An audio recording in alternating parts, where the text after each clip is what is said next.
8, from my past video already we got a little bit idea about what the cell, battery and potential difference. So here I will discuss with you that different types of current. Basically all you know there are two types of current. One is direct current, another is alternating current. So remember that current basically two types. There are basically two types of current. There are basically two types of currents. Who are they? One is direct current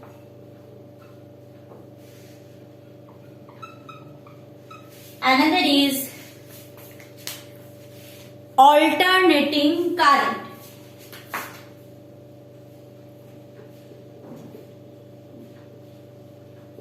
Alternating current. In our house we are using different type of instrument. Some works by direct current and some can works by alternating current. I repeat, in our household circuit we are using different types of home appliances. Some works on direct current and some works on alternating current. Now what is called direct current? What is called reverse current? See, basically when a current is unidirectional, what does this meaning of unidirectional?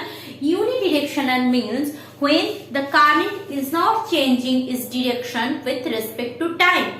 Means with time change the current is not changing its direction. That is falls under category of direct current. And when we are discussing regarding alternating current, that time the current is not at all unidirectional. That time current will change its direction according to time. Clear?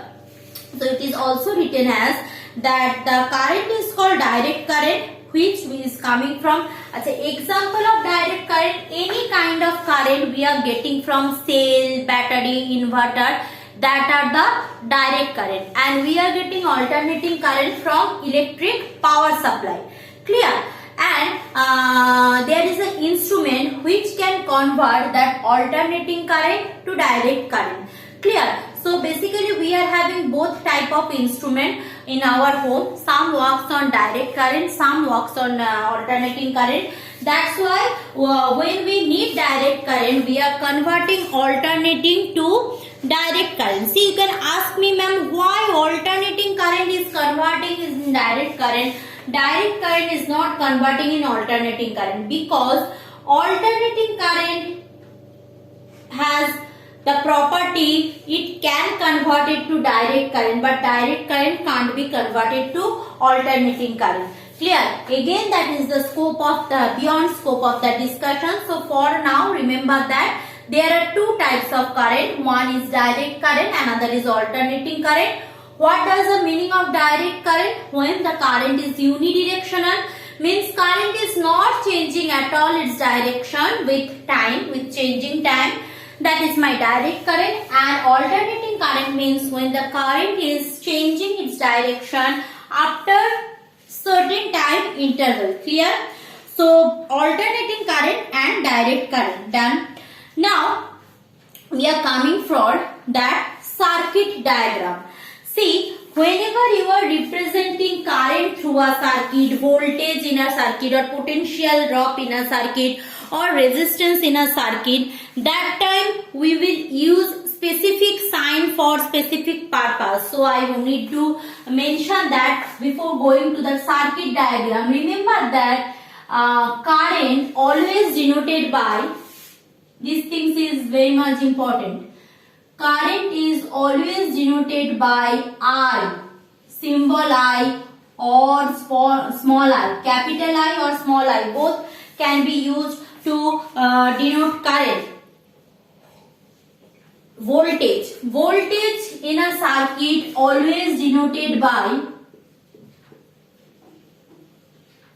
capital V. Remember this also. Voltage in a circuit always denoted by capital V. I repeat, current is denoted by capital I or small I, and voltage always denoted by capital V. Resistance. Resistance, what is resistance? I will tell definitely right now. Resistance denoted as R. Remember these things. So current denoted by I, voltage denoted by V, and resistance in a circuit denoted by R. Okay. Now, as I am saying that potential difference is what, or voltage is what, the amount of work is done by the cell to bring unit charge from one terminal of the cell to another terminal. So potential difference has a relation. Another one, charge.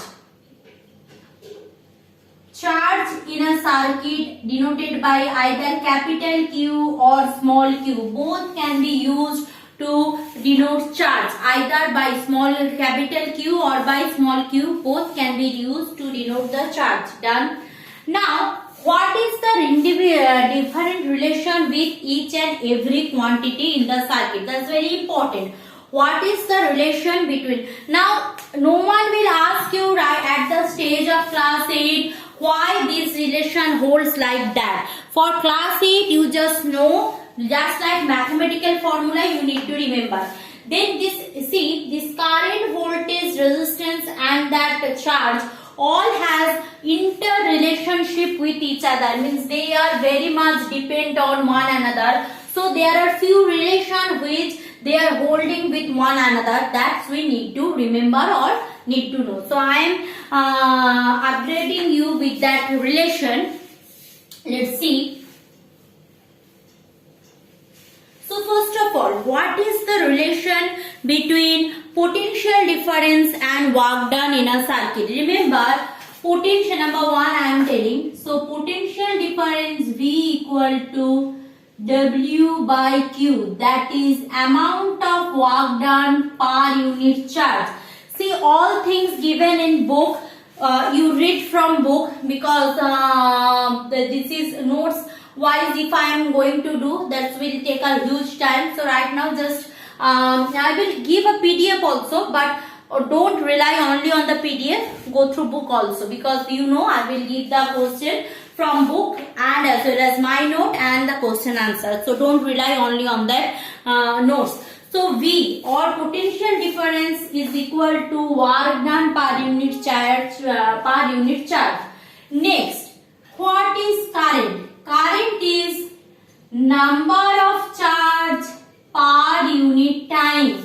So I equal to Q by T. So number of charge per unit time is called current.